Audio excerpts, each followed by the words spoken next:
Hello बच्चों, कैसे हैं आप लोग। चांदनी दीदी ऑफिशियल चैनल में आप सभी का स्वागत है। तो आज के इस वीडियो में हम लोग सीखने वाले हैं क्लास 9 का प्रश्नावली 1.1। ये अध्याय 1 के अंतर्गत आता है और इसमें हमें संख्या पद्धति के बारे में क्या करना है, पढ़ना है, जानना है। तो चलिए, जो लोग क्लास 9 में गए हैं उन लोगों के लिए जो क्लास है वो बहुत ही मज़ेदार होने वाला है।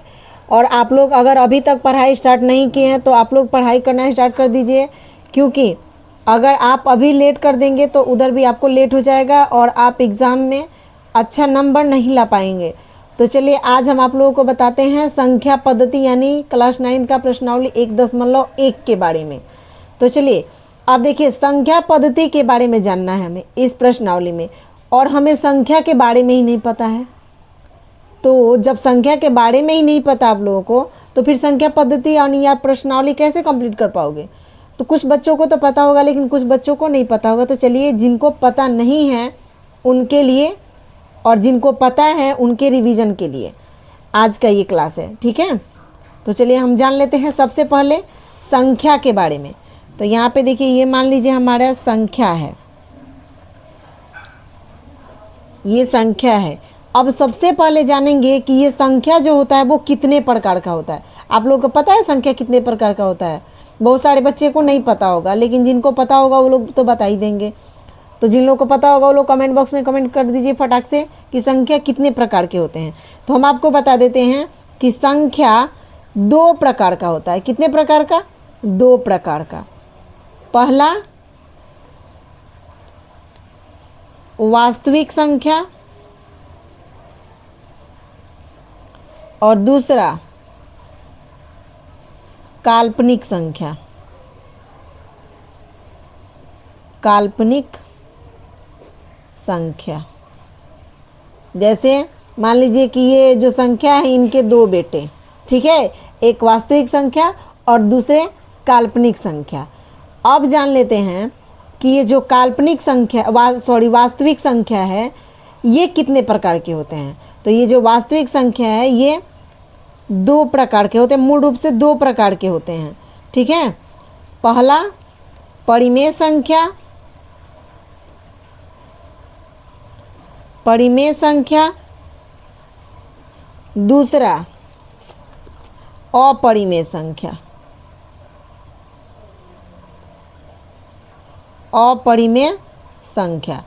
अब देखिए, जब आप परिमेय और अपरिमेय संख्या के बारे में जान जाएंगे तो आप वास्तविक संख्या के बारे में भी जान जाएंगे, ठीक है। तो सबसे पहले हम जान लेते हैं परिमेय संख्या क्या होता है। तो परिमेय संख्या जिसे हम P/Q के रूप में लिख सकें, P/Q के रूप में लिख सकें, जहाँ Q नॉट इक्वल टू 0, जहाँ Q क्या हो, 0 के बराबर नहीं हो, यानी इस Q का जो मान हो वो 0 के बराबर नहीं हो। और नहीं तो P और Q का HCF, P Q का HCF क्या हो, 1 हो। P और Q का HCF 1 हो। अगर जो संख्याएं इन तीनों कंडीशन को मूल रूप से संतुष्ट करेंगे वो परिमेय संख्याएं कहलाएंगे, ठीक है। तो चलिए देख लेते हैं, जैसे कि मान लीजिए कि 3/4। अब चलिए हम देख लेते हैं कि ये सबको संतुष्ट करता है कि नहीं करता है। 3/4 ये परिमेय संख्या है कि नहीं है। तो सबसे पहले तो ये P/Q के रूप में है कि नहीं है। उसके बाद Q नॉट इक्वल टू 0। अब बताइए क्या Q के जगह पर 0 है? नहीं है। अब P और Q का HCF 1 हो। तो चलिए P और Q का HCF निकाल लेते हैं। 3 का गुणनखंड निकालेंगे तो 1 और 3 होगा, 4 का निकालेंगे तो 1 2 4 होगा। दोनों में क्या शामिल है? 1। तो इसका HCF 1 आया कि नहीं आया? तो ये तीनों को संतुष्ट कर रहा है, यानी इस फॉर्म में जो संख्याएं होंगी वो परिमेय संख्याएं कहलाएंगी, ठीक है। उसके बाद अब देख लेते हैं अपरिमेय संख्या। तो अपरिमेय संख्या जिसे हम P/Q के रूप में ना लिख सके, ना लिख सके,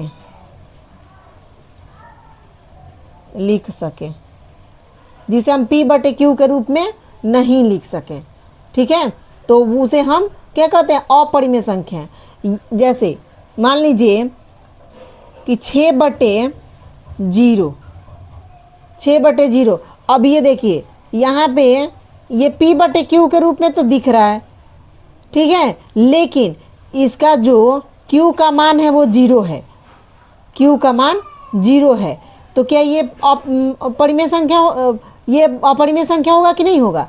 जहाँ q का मान 0 नहीं होगा तो वो परिमेय संख्या होगा, जहाँ q का मान 0 होगा तो वो अपरिमेय संख्या होगा। नहीं तो आप इसे भी, ये जो रूट में जितने संख्याएं होंगी, रूट में √3, √5, √7, तो जो रूट में होंगी वो संख्याएं भी क्या कहलाएंगी, अपरिमेय संख्या। और जिनका पूरा वर्गमूल ना निकले, √2 का पूरा वर्गमूल निकलेगा? नहीं निकलेगा। √2 का आप √4 का पूरा वर्गमूल निकाल सकते हैं, लेकिन √2 का पूरा वर्गमूल नहीं निकाल सकते हैं। √3 का, इसका भी पूरा वर्गमूल नहीं निकलेगा। √9 का, इसका पूरा वर्गमूल निकल जाएगा, इसलिए ये परिमेय संख्या है। √5 का, इसका भी पूरा वर्गमूल नहीं निकलेगा, इसलिए ये अपरिमेय संख्या है। तो उम्मीद करती हूँ कि आप लोगों को परिमेय और अपरिमेय संख्याएं समझ में आ गई होंगी। अब हमने अभी बताया कि मूल रूप से दो, मतलब इसके जो होते हैं वास्तविक संख्या मूल रूप से 2 प्रकार की होती हैं, लेकिन और भी वास्तविक संख्याओं के प्रकार होते हैं, जिसे हम जब क्वेश्चन सॉल्व करेंगे तो उसमें आपको डिटेल से और अच्छे से समझाएंगे। तब तक संख्या के बारे में इतना जानिए। उसके बाद आता है ये काल्पनिक संख्या। तो देखिए, काल्पनिक संख्या के बारे में हमें ना तो 9th क्लास में पढ़ना है और ना ही 10th क्लास में पढ़ना है, इसे पढ़ना हमें 11th क्लास में, ठीक है। लेकिन जब ये संख्या के प्रकार हैं तो इसे जानना हमें ज़रूरी है, जानना ही पड़ेगा कि आखिर काल्पनिक संख्या होता क्या है। तो आपको हम इसका जो थोड़ा सा वो होता है वो हम समझा दे रहे हैं आपको, इसका कंसेप्ट कि ये काल्पनिक संख्या होता क्या है। तो देखिए, जो रूट में हो तो ये तो अपरिमेय संख्या भी हो जाएगा, लेकिन जो रूट में ऋणात्मक हो, रूट में भी हो और उसका पूरा वर्गमूल भी ना निकले और वो ऋणात्मक भी हो, तो वैसी संख्याएं क्या होती हैं, काल्पनिक संख्याएं होती हैं, ठीक है। तो ये तो रूट में भी है, ऋणात्मक भी है और इसका पूरा वर्गमूल भी नहीं निकलेगा, तो इसलिए ये काल्पनिक संख्याएं हैं। तो चलिए, संख्या के बारे में आप लोग जान गए इतना चीज़। तो चलिए अब हम देख लेते हैं क्वेश्चन। उम्मीद करती हूँ कि आप लोगों को संख्या के बारे में बहुत ही अच्छे से समझ में आ गया होगा, ठीक है। तो चलिए अब हम देख लेते हैं क्वेश्चन के बारे में। पहला क्वेश्चन है अपना कि क्या 0 एक परिमेय संख्या है? 0 एक परिमेय संख्या है, क्या इसे p/q के रूप में लिख सकते हैं, जहाँ p और q पूर्णांक है और q नॉट इक्वल टू 0 है। अब देखिए, पहले तो ये क्वेश्चन, इसका हल बताइए, पहले इसका हल बताइए। देखिए पूछ रहा है क्या 0 एक परिमेय संख्या है? तो सबसे पहले तो हाँ, 0 एक परिमेय संख्या है। अब बताइए कि क्या इसे p/q के रूप में लिखा जा सकता है? तो 0 को p/q के रूप में लिखा जा सकता है। क्यों? क्योंकि हम 0/1 लिख सकते हैं, 0/1 लिख सकते हैं, इसलिए इसे हम p/q के रूप में लिख सकते हैं। उसके बाद बोल रहा है कि जहाँ p और q पूर्णांक है, तो अब देखिए p और q पूर्णांक है, तो p और q 0 और 1, क्या ये दोनों जो है वो पूर्णांक संख्या है? तो है। कैसे? तो चलिए देख लीजिए सबसे पहले पूर्णांक संख्या क्या होता है। तो यहाँ पे हम लिख देते हैं पूर्णांक संख्या। पूर्णांक संख्या क्या होता है? तो 0 से लेकर 1, 2, 3, 4 यानी ... अनंत तक, 0 से लेकर अनंत तक की संख्या को हम पूर्णांक संख्या कहते हैं। 0 से लेकर अनंत तक की संख्या को हम पूर्णांक संख्या कहते हैं। अब बताइए कि इसमें तो 0 भी है और 1 भी है, तो क्या 0 और 1 पूर्णांक संख्या नहीं है? है ना। तो इसको भी ये संतुष्ट किया कि 0 और 1 पूर्णांक संख्या, 0 और पी और क्यू के रूप में लिखे जा सकते हैं, जहाँ पी और क्यू एक पूर्णांक संख्या हो। तो और अब बताइए कि 0 और 1 पूर्णांक संख्या है कि नहीं है? है। और क्यू नॉट इक्वल टू 0 हो, तो अब बताइए यहाँ पे क्यू नॉट इक्वल टू 0 है कि नहीं है? 1 0 के बराबर है? नहीं है, तो इसलिए लिख देंगे कि क्यू नॉट इक्वल टू 0, यानी जितने भी इसमें दिए हैं इसके शर्त, सबको ये 0/1 संतुष्ट कर रहा है। इसलिए 0 जो है एक पूर्णांक संख्या, 0 जो है एक परिमेय संख्या है। चलिए दूसरा क्वेश्चन जान लेते हैं। दूसरा क्वेश्चन है, यहीं पे देख लीजिए, दूसरा क्वेश्चन है 3 और 4 के बीच में 6 परिमेय संख्याएं ज्ञात कीजिए। तो अब देखिए, सबसे पहले परिमेय संख्या, किसी भी संख्या के बीच में कितनी भी आप परिमेय संख्याएं निकाल सकते हैं आसानी से। कैसे? तो चलिए हम बताते हैं कि कैसे आप निकाल सकते हैं कितनी भी परिमेय संख्याएं। आपको जितना बोला जाएगा ना, 20, 50, 60, 100, 90, 80 की 2 संख्याएं हैं, इसके बीच में 80, 90, 100 कितना भी परिमेय संख्या निकालिए तो आप आसानी से उसे निकाल सकते हैं। कैसे निकाल सकते हैं? तो चलिए हम आपको बताते हैं। देखिए, पहले यहाँ पे लिख देंगे कि 3 और 4 के बीच में परिमेय संख्या है, 3 और 4 के बीच में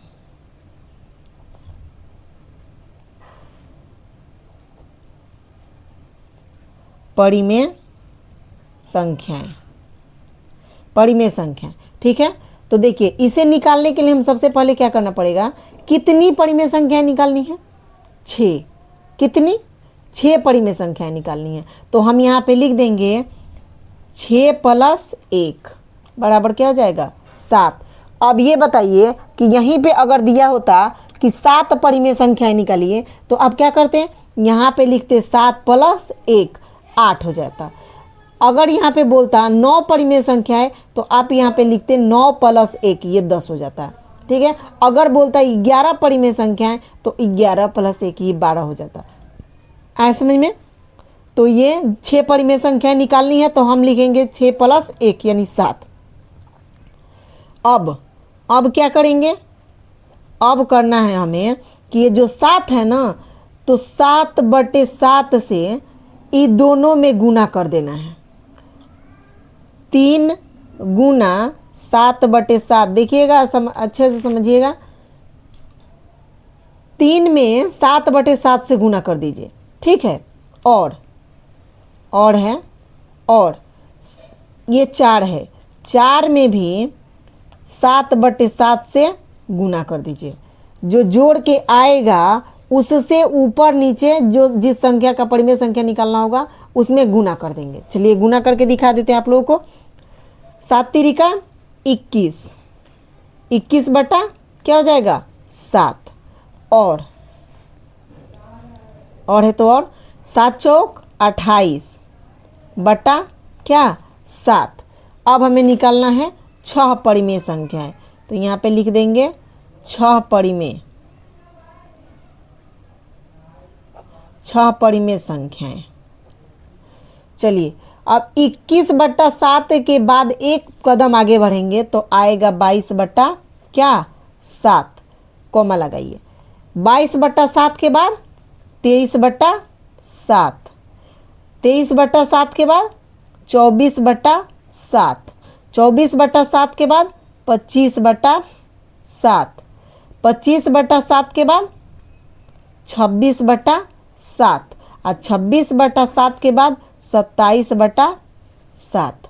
चलिए अब इसके बाद तो 27 के बाद 28 ही आएगा और हमें निकालनी है बीच की संख्याएं, तो हम क्या करेंगे? यहीं पे स्टॉप हो जाएंगे। अब हम गिन लेंगे कि 6 हुआ कि नहीं हुआ। 1 2 3 4 5 6, 6 परिमेय संख्या निकल गया, निकला ना?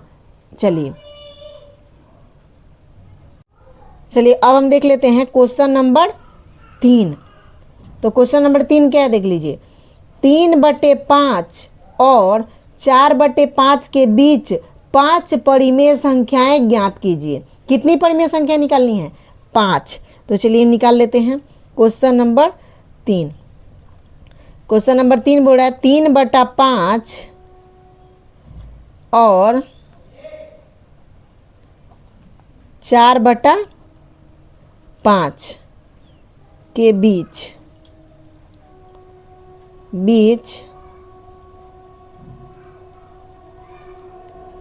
परिमेय संख्याएं।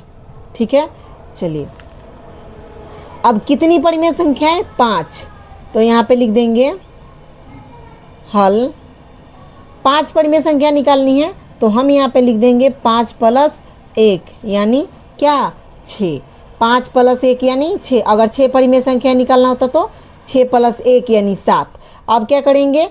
6/6 से दोनों में गुना कर देंगे। चलिए हम गुना करके आपको बता देते हैं। 3/5 गुना 6/6 और 4/5 गुना 6/6। चलिए गुना कीजिए। 6 में 3 से गुना कीजिएगा तो क्या हो जाएगा? 18। 18/6 × 30। ठीक है, और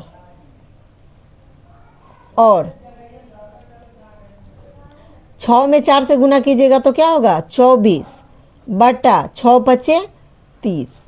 ठीक है, तो चलिए अब हमारे पास दो संख्याएं हैं, दो हमारे पास भिन्न हैं, दो परिमेय संख्याएं हमारे पास 18/30 और 24/30। इनके बीच में हमें 5 परिमेय संख्याएं ज्ञात करनी है। कितनी? 5। तो चलिए तो लिख दीजिए यहाँ पे 5 परिमेय संख्याएं।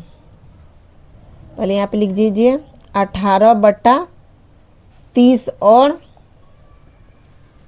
24/30, इनके बीच में निकालना है। तो लिख दीजिए यहाँ पे 5 परिमेय संख्याएं। 5 परिमेय संख्याएं। चलिए निकालिए। 18/30 के बाद 19/30 आएगा। 19/30 कॉमा 19/30 के बाद 20/30 आएगा। तो लिख दीजिए यहाँ पे 20/30 कॉमा 20/30 के बाद 21/30, 21/30, 21/30 के बाद 22/30, तो ये होगा 22/30। उसके बाद 22/30 के बाद 23/30, 23/30। अब अगर इसके बाद हम एक कदम आगे बढ़ेंगे तो ये हो जाएगा 24/30। क्या हो जाएगा? 24/30, जो कि हमें नहीं लिखना है। ठीक है, अब इसको गिन लीजिए 5 हुआ कि नहीं। 1 2 3 4 5, 5 हो गया। तो चलिए अब देख लेते हैं क्वेश्चन नंबर 4। क्वेश्चन नंबर 4 देखिए क्या बोल रहा है। क्वेश्चन नंबर 4 बोल रहा है नीचे दिए गए कथन सत्य हैं या असत्य हैं, कारण के साथ अपने उत्तर दीजिए। मतलब सत्य है कि असत्य है ये भी बताना है और उसका कारण भी बताना है कि वो सत्य है तो क्यों है और असत्य है तो क्यों है। तो चलिए हम जान लेते हैं। पहला क्वेश्चन है प्रत्येक प्राकृत संख्याएं एक पूर्ण संख्याएं होती हैं। प्रत्येक प्राकृत संख्याएं एक पूर्ण संख्याएं होती हैं। तो चलिए हम यहाँ पे लिख देते हैं 4 का 1। 4 का 1। तो सबसे पहले तो हम इसका मतलब सत्य है कि असत्य है ये लिखेंगे। तो यहाँ पे जान लीजिए प्रत्येक प्राकृत संख्याएं एक पूर्ण संख्याएं होती हैं। तो इसको पहले जांचिएगा, नहीं तो लिखिएगा कैसे। तो चलिए पहले जांच लेते हैं। प्राकृत संख्या पहले क्या वो जानते हैं। यहाँ पे लिखेंगे प्राकृत संख्या। प्राकृत संख्या क्या होती है? 1 से लेकर अनंत, 1 से लेकर अनंत तक की संख्या को हम क्या कहते हैं? प्राकृत संख्या कहते हैं। क्या कहते हैं? प्राकृत संख्या कहते हैं। अब बोल रहा है कि ये प्राकृत संख्या पूर्ण संख्या होती है। तो चलिए जान लेते हैं पूर्ण संख्या। अब यहाँ पे लिखेंगे पूर्ण संख्या। पूर्ण संख्या के बारे में जानिए। तो 0 से लेकर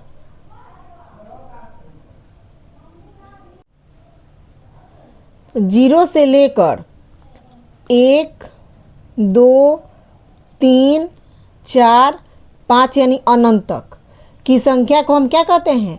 पूर्ण संख्या कहते हैं। तो अब बताइए कि क्या ये बोल रहा है क्वेश्चन कि प्रत्येक प्राकृत संख्या यानी ये जितनी प्राकृत संख्याएं हैं क्या ये पूर्ण संख्या नहीं है? तो देखिए, तो इसमें ये सारी पूर्ण संख्याएं हैं कि नहीं है? पूर्ण संख्या में ये प्राकृत संख्या है, तो इसलिए ये क्या होगा? सत्य होगा, इसलिए सत्य है, सत्य है। ठीक है, दूसरा क्वेश्चन देख लेते हैं इसका। दूसरा क्वेश्चन देखिए, प्रत्येक पूर्णांक संख्या एक पूर्ण संख्या होती है। तो पहले पूर्णांक संख्या और पूर्ण संख्या जानेंगे। तो चलिए देख लेते हैं। यहाँ पे लिखेंगे पूर्णांक संख्या, ये 0 से 1 2 3 4 मानी अनंत तक, और इधर -1 से लेकर ये -2, फिर इधर -3, यानी अभी हमने ऊपर पूर्णांक संख्या आप लोगों को बताया, तो यहाँ पे 0 से 1 तक लिखा था। तो यहाँ पे ये इसमें माइनस संख्याएं भी होती है, तो उसमें जरूरत नहीं था तो हमने नहीं लिखा। ये माइनस की संख्याएं भी उसमें शामिल होती है। पूर्णांक संख्या में 0 से लेकर अनंत संख्याएं भी शामिल होती हैं, और माइनस की जो संख्याएं होती हैं वो भी शामिल होती हैं, तो पूर्णांक संख्याएं होती हैं। तो दूसरा है कि क्या पूर्णांक संख्या जो पूर्णांक संख्याएं हैं, यहाँ पे समझिए, प्रत्येक पूर्णांक संख्याएं यानी जितनी पूर्णांक संख्याएं हमने लिखी है, क्या एक पूर्ण संख्याएं होती हैं? तो नहीं। हम क्या लिखेंगे? नहीं। मान लीजिए कि हमने यहाँ पे पूर्ण संख्या लिखा, पूर्ण संख्या, तो पूर्ण संख्या तो क्या होता है हमारा? 0 से लेकर और 1 2 3 4 ऐसे ही होता है ये।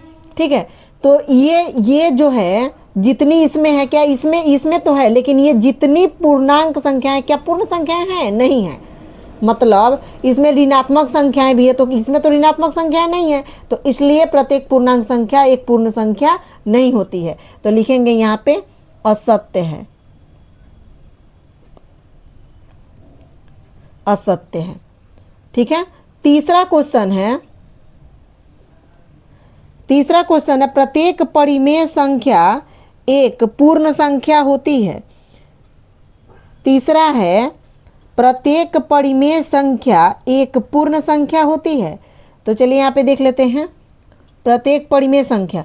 तो परिमेय संख्या जिसे हम P/Q के रूप में लिख सके, तो यहाँ पे लिखेंगे परिमेय संख्या, परिमेय संख्या। तो परिमेय संख्या होती है जो P/Q के रूप में हो सके, जैसे 1/2, 2/3, 4/3, ठीक है, -2/3, -2/3। तो ये सारी परिमेय संख्याएं हैं। और पूर्ण संख्याएं क्या होती है? 0 1 2 3 ... यानी अनंत तक। तो अब बताइए क्या सारी परिमेय संख्याएं पूर्ण संख्याएं हैं? नहीं है, एक भी नहीं है, क्योंकि एक भी पूर्ण संख्या परिमेय संख्या में नहीं है, नहीं है। ये भिन्न वाली संख्या है और ये पूर्ण संख्या है। तो इसलिए यहाँ पे लिखेंगे, इसलिए असत्य है, असत्य। ठीक है, तो उम्मीद करती हूँ कि आप लोगों को आज का वीडियो बहुत ही पसंद आया होगा। तो एक भाई ने कमेंट किया था कि दीदी आप क्लास 9th का जो मैथ है उसका चैप्टर 1 से मतलब पढ़ाना स्टार्ट कीजिए। तो पहले तो मैंने बेसिक पढ़ाना स्टार्ट किया था, तो भाई के कमेंट पे हमने ये वीडियो लाया है क्लास 9th का प्रश्नावली 1.1। तो वीडियो आप लोगों को कैसा लगा, हमने अच्छे से समझाया कि नहीं समझाया, आप लोग कमेंट बॉक्स में कमेंट कीजिएगा। और ऐसे ही हेल्पफुल वीडियो के लिए हमारे चैनल चांदनी दीदी ऑफिशियल चैनल को सब्सक्राइब करके रख लीजिए, बेल आइकन को प्रेस कर लीजिए ताकि आने वाली हर एक वीडियो की नोटिफिकेशन आपको मिलती रहे। तो चलिए मिलते हैं आपसे कल एक नए वीडियो के साथ, नए ऊर्जा के साथ, नई उम्मीद के साथ। तब तक वीडियो को फुल वॉच करने के लिए दिल से धन्यवाद। जय हिंद।